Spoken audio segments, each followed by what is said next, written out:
Olá, prezados amigos da Family, que a paz de Jesus esteja conosco.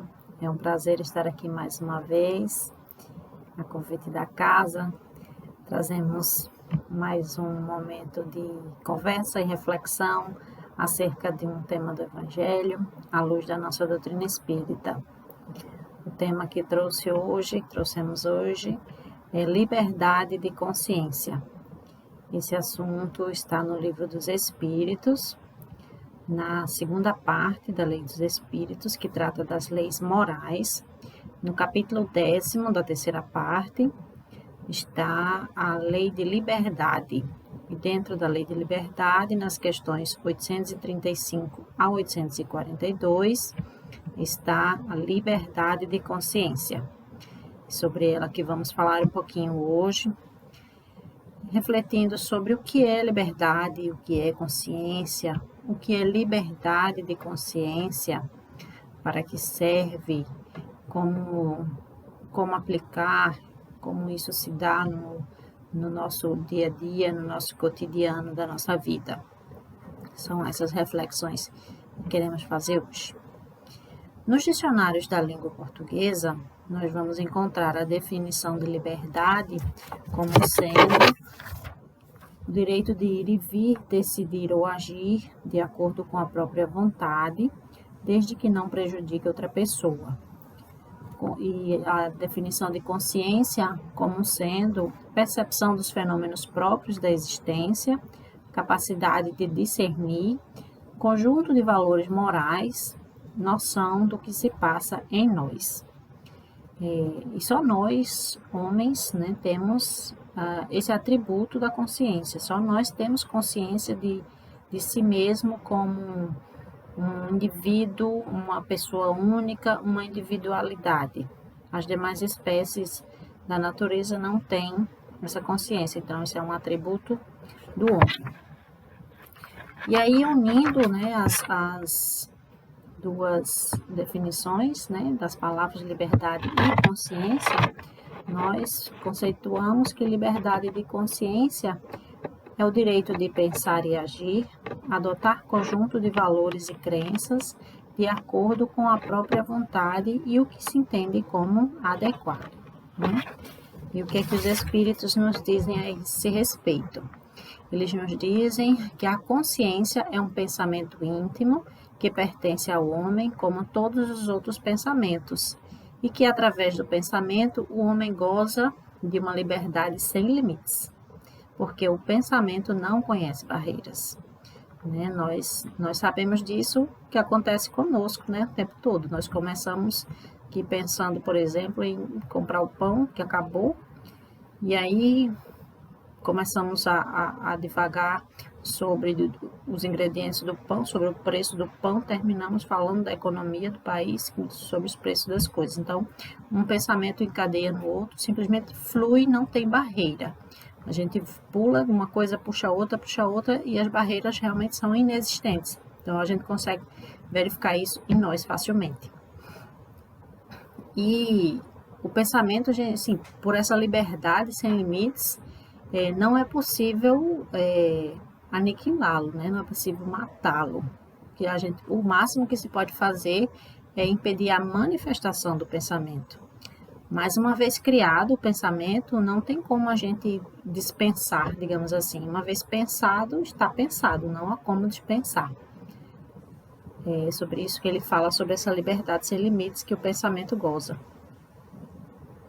Mas eles nos dizem também que nós não temos o direito de colocar entraves e embaraços na liberdade de pensar e de consciência de ninguém,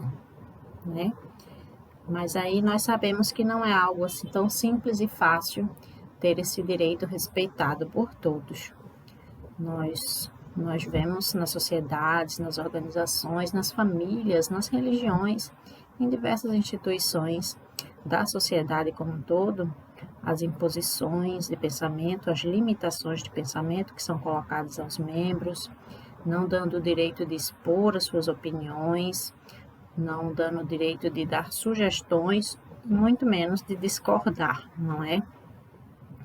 nós vemos intolerâncias ao pensamento e às crenças e opções do outro, né? Que gera, assim, desavenças e até tragédias nas vidas das pessoas e na sociedade como um todo.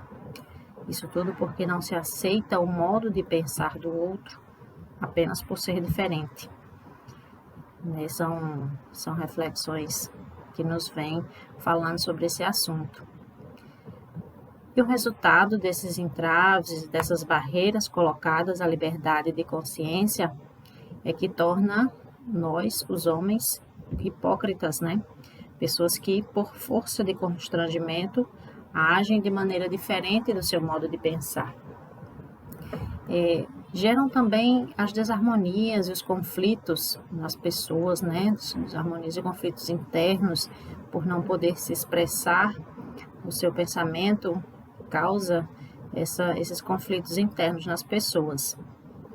E a liberdade de consciência é algo muito importante para o progresso da humanidade, né? Nos dizem os espíritos nesse trecho. É uma das características da verdadeira civilização. Porque só com liberdade de consciência é que surgem as ideias e que essas ideias podem ser expressadas. E são essas ideias novas e diferentes que alavancam o progresso, né? Como nós temos muitos exemplos na história da humanidade. A descoberta das leis da física, a lei da gravidade por Isaac Newton, a descoberta de Nicolau Copérnico, que depois seguido por Galileu, de que a Terra que gira em torno do Sol, e não o contrário como se pensava antes, né? Então, é através da liberdade de consciência que ideias como essa podem vir à tona e podem mudar, né, o rumo do progresso, o rumo da humanidade.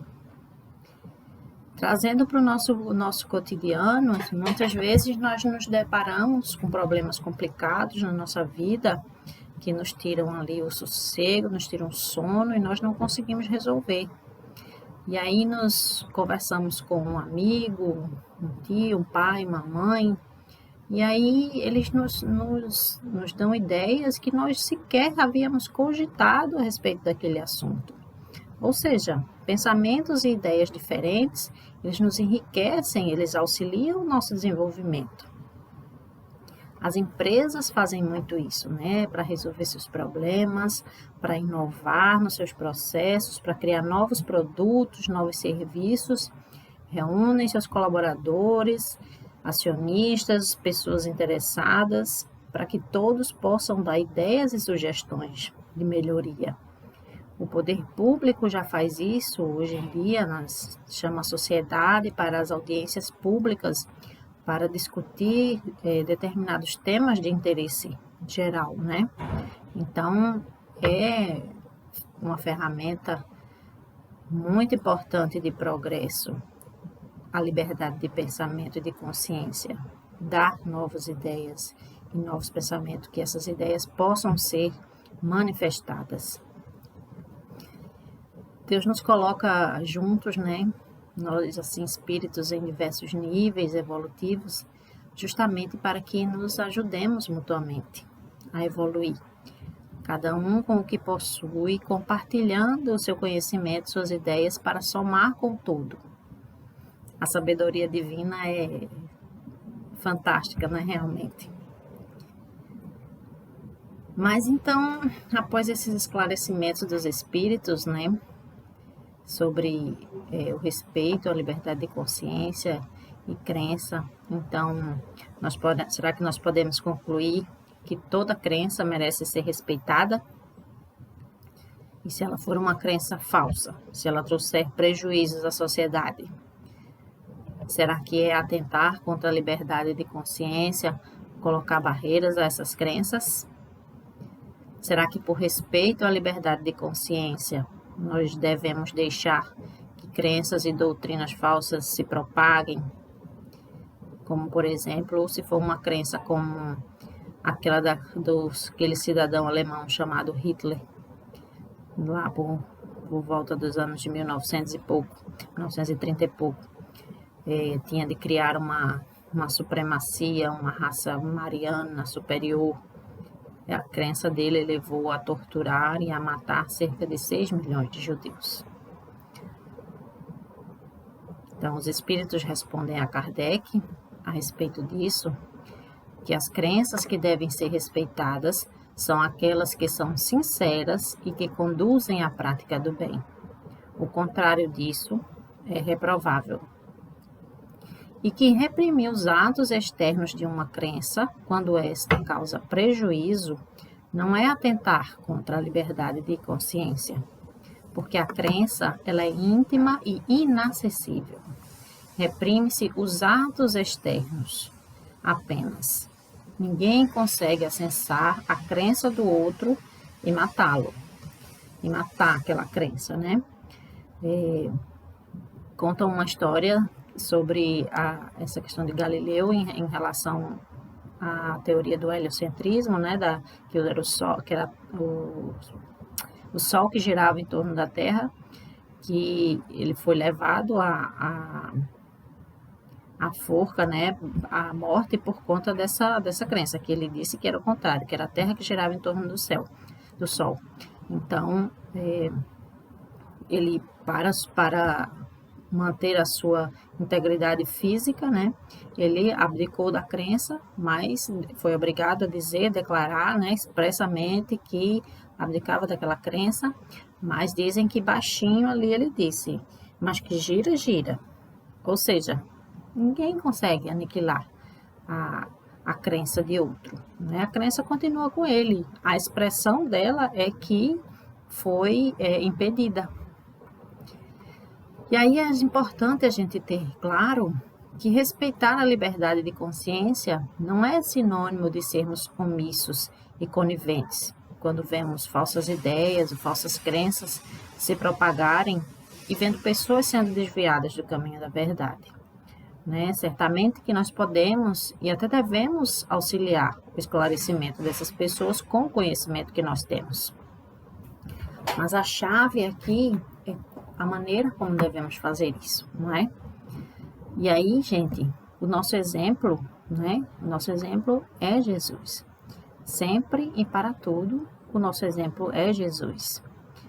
E aí, meus amigos, nós não encontramos nos evangelhos relatos de Jesus nas suas pregações e ensinamentos, discutindo com ninguém, dizendo que as pessoas estavam erradas, impondo as verdades do reino de Deus ao povo e muito menos usando de violência, não é verdade? Porque ele sabia que a convicção e que a fé não é algo que possa se impor, né? Mas nós prestemos atenção, que também Jesus não acobertava, digamos assim, erros de ninguém. Ele não era conivente com erros de ninguém. A maneira dele esclarecer é que era diferente. Tem uma passagem do Evangelho, né, onde Jesus encaminha os discípulos de dois em dois para fazer as pregações, né, nos povoados vizinhos e tal. Ele dá várias orientações e entre elas que ao chegarem a algum lugar, alguma casa para fazerem as suas pregações, não fossem bem recebidos, não quisessem dar ouvidos a eles, que eles saíssem dali, batessem até o pó das sandálias e seguissem. Querendo dizer que deixassem ali qualquer sentimento de frustração por não ser ouvido, de orgulho ferido por não ter tido atenção, e que seguissem na sua paz, com a sua tranquilidade, para o seu próximo destino.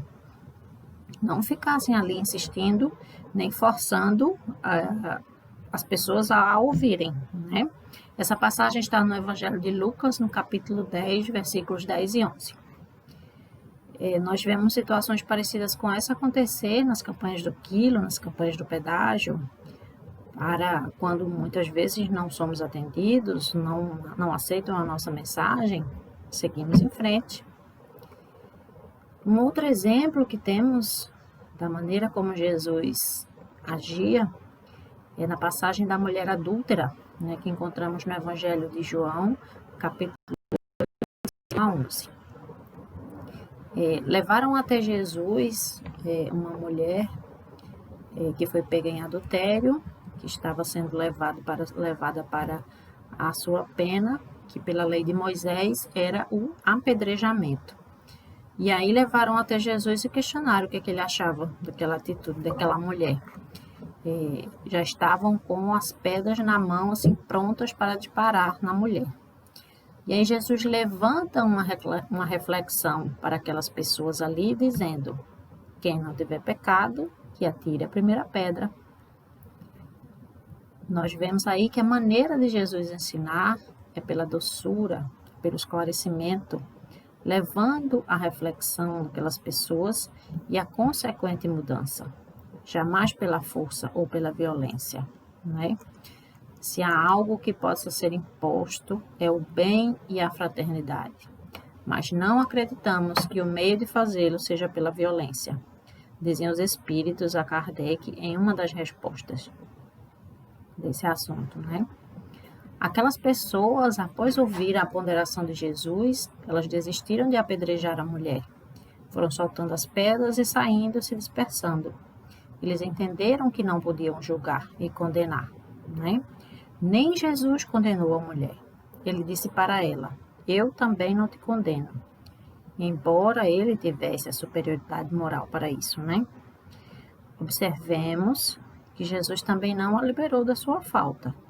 Ele disse: vai e não peques mais. Nem Jesus condenou aquela mulher, porque somente a Deus pertence o direito de julgar a consciência. Só Deus poderia julgar aquela mulher e a qualquer pessoa. E como Deus faz esse julgamento? Baseado em quê? Não é? Ele faz através das suas leis naturais. São essas leis que regem as relações entre nós e Deus e regulam todo o universo. E que leis são essas?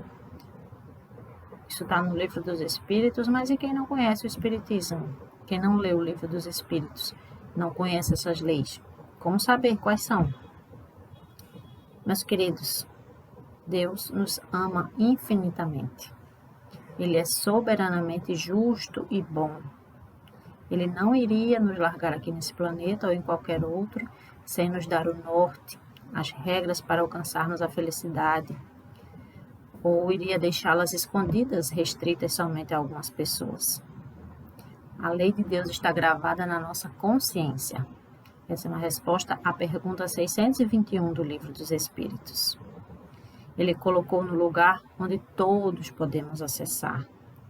E ele ainda manda um bocado de missionários aí ao longo da história para nos lembrar dessas leis e deixá-las escritas em vários livros de muitas crenças diferentes.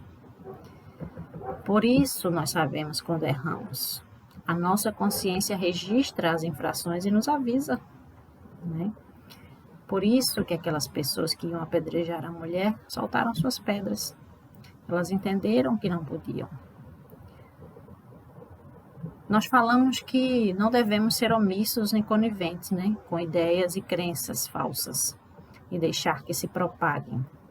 Mas como saber qual a verdade ou a verdadeira crença? Jesus nos ensina a conhecer a árvore pelo fruto. Não há uma árvore que dê bom fruto, nem boa árvore que dê má fruto. Isso está no Evangelho de Lucas, capítulo 6, versículos 43 e 44. Então, a verdadeira doutrina será a que produza mais homens de bem. A que tiver por consequência semear a desunião e estabelecer a divisão entre os filhos de Deus só pode ser falsa. É uma das respostas às perguntas de Kardec nesse tópico de liberdade de consciência. E como finalmente trabalharmos em nós, nas nossas relações, no nosso cotidiano, a liberdade de consciência? O caminho é o esclarecimento e o estudo, é esclarecermos a nossa consciência. Uma outra passagem no Evangelho de João, capítulo 8, versículos 31 e 32, diz: conhecereis a verdade vos libertará. a verdade é o conhecimento, e esse conhecimento nos libertará da nossa própria ignorância, né? O caminho é o Evangelho, meus irmãos. O caminho é Jesus. O caminho, a verdade e a vida. Então, exercitar a reflexão em nós, exercitar o pensamento crítico, passar tudo pelo crivo da razão, como nos ensina Allan Kardec, não agirmos como uma manada, como aquela multidão que ia apedrejar aquela mulher, exercitar sermos menos orgulhosos e prepotentes, de acharmos que só a nossa opinião e nossas ideias é que são boas. Além de ser orgulho, isso é falta de caridade, né? Nas nossas relações familiares, entre pais e filhos, nas nossas relações profissionais, procurarmos nos utilizar sempre do esclarecimento, da educação, em vez da repressão e da imposição, né? O Espiritismo nos convida a esse despertamento e esclarecimento da consciência, né? A reflexão contínua, ao estudo contínuo como forma de aperfeiçoamento do espírito imortal que nós somos. Eram essas as reflexões. Muito obrigada a todos pela atenção e muita paz.